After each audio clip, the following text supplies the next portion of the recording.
A tourist coming to Canada is usually here to see like the mountains. They're here to see Niagara Falls, maybe go to some cute cafes, go to some souvenir shops and get like maple syrup and maybe have a little beer with a very polite Canadian. And yes, we really are that polite. So none of these things would shock an American, but I don't think the non-tourists really know what it actually costs to live here. Okay, so today we're gonna get into it and actually show you how much it costs to really live here full time, and get ready because some of these numbers might surprise you.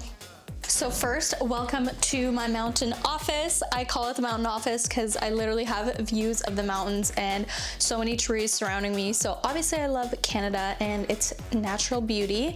I've also lived here for quite some time, so I feel very qualified to talk about the topics of Canada. I recently just bought this house thanks to OnlyFans. So thank you to my subscribers for helping me get this house. And I wanted to talk a little bit about rental prices.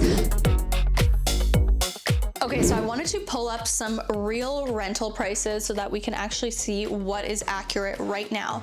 So popping over to a place like Toronto, for example, can you take a guess as to what a 1-bedroom apartment would cost? Let me know, I'll give you a second. Okay, so I'm not gonna keep you waiting forever. It's around 2,200 Canadian a month, and that's minimum.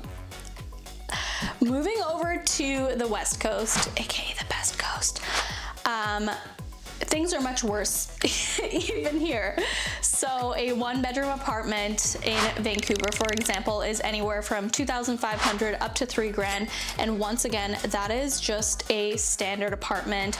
If you want a place that's walkable or downtown, prepare for even more, especially if you want something like ocean views or mountain views. You're definitely gonna be paying a pretty penny.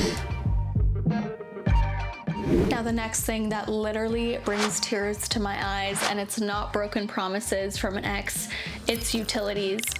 9 times out of 10, if you are renting, utilities are not included in your monthly rent. So you're already paying your monthly rent, and then you're gonna pay, if you live on the West Coast, BC Hydro, as well as electricity, internet, and a phone bill. So my BC Hydro is what I use to heat the house if you have baseboard heating. In the wintertime, it can be anywhere from $200 to $300 a month. And that's not even like making your house a sauna. That is just regular, like walking around sweater weather.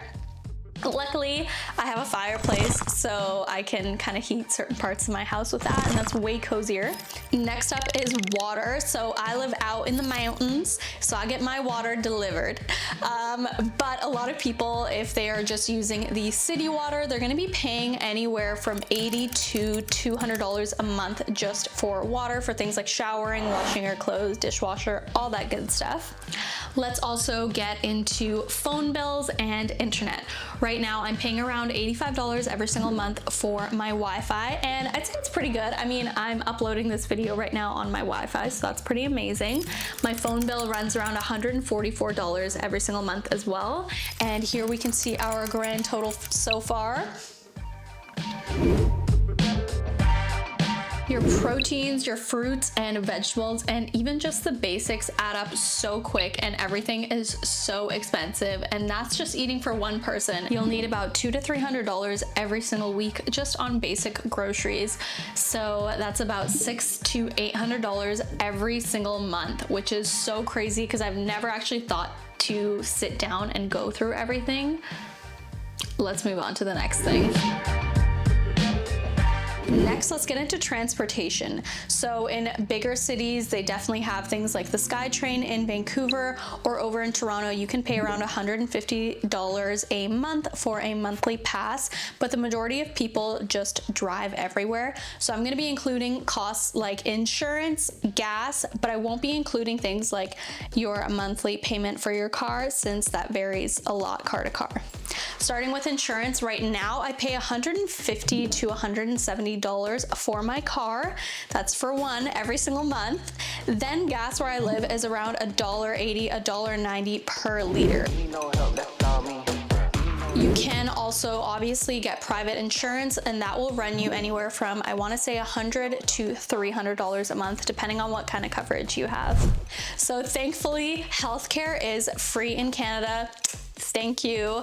So going to the hospital or going to the doctor, let's say getting an x-ray, is definitely free, but medications, oral care, and other specialty doctors definitely aren't for free. So sometimes your employer will cover for those benefits, but the majority of them don't. So you're definitely paying out of pocket for things like getting a cavity filled, or if you need to go see a specialist, or if you need to fulfill your prescriptions, there is a certain cost to that, although the government does pay a good chunk of it.